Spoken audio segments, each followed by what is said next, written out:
The interesting case is what it does, what it says about India's position in the rest of Asia.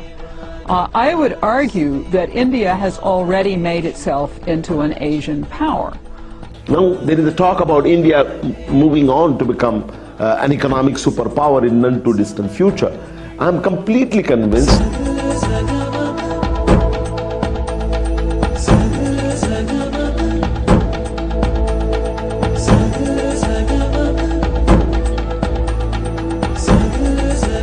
what's happened in the last 10 years is the stunning rise of powers like China and India.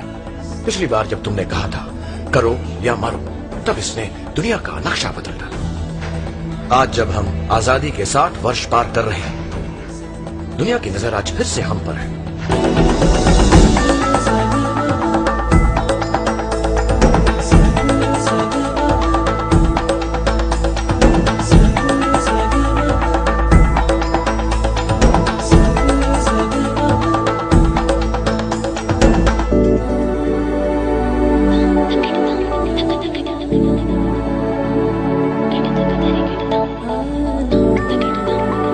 Well, I consider India a not just regional but global power. I said that in a speech that I gave last week in Washington. I think India has a tremendous opportunity to work to resolve problems regionally and to work with other nations, including the United States, on some of the global challenges we face.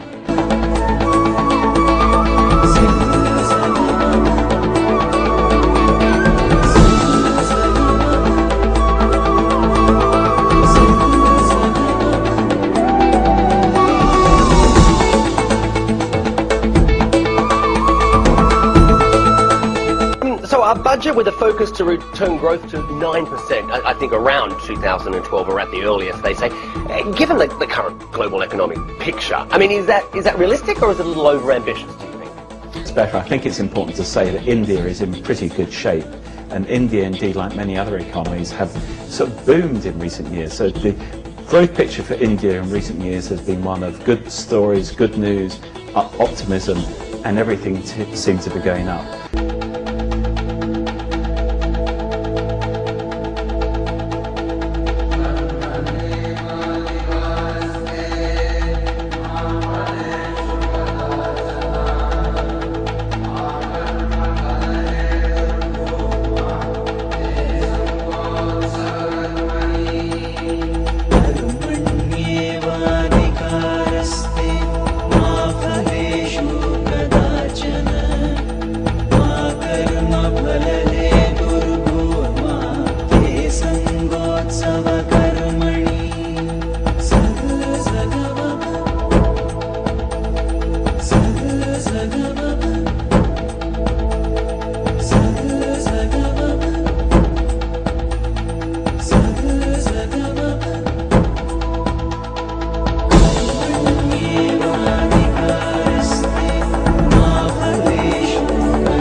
Well, it's always a pleasure for me personally to come to India, and I've been here for the last 10 years, and I could observe the transformation of the country. And I think building from scratch a new concept, BPO and outsourcing, has been a fantastic achievement.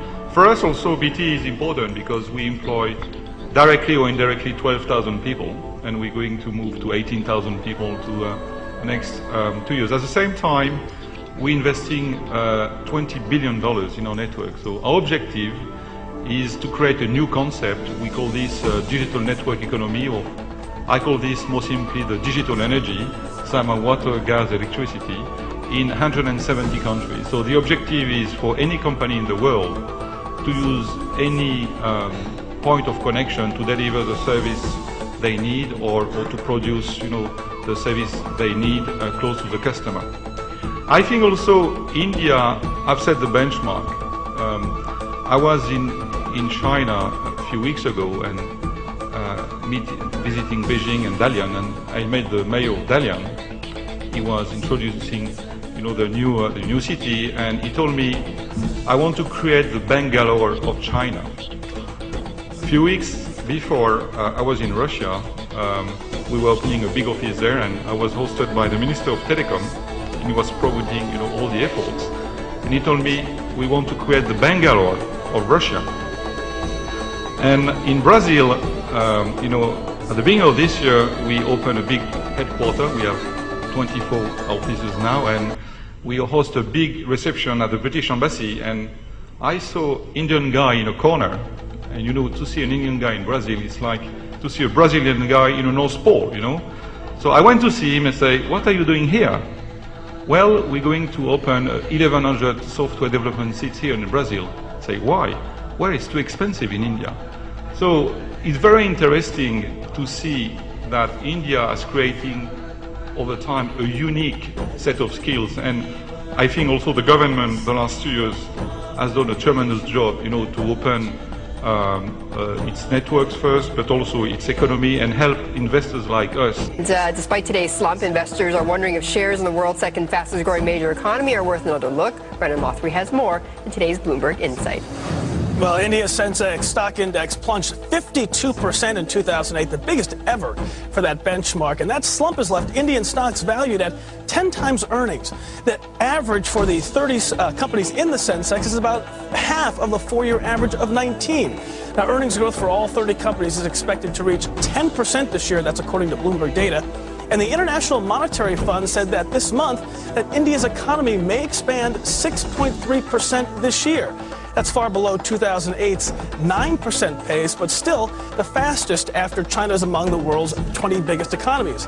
And officials are actively addressing the economic downturn. The Central Bank of India has cut interest rates 4 times since October, looking to pump more money into the economy. And the finance minister is planning to increase government spending or cut taxes to boost growth.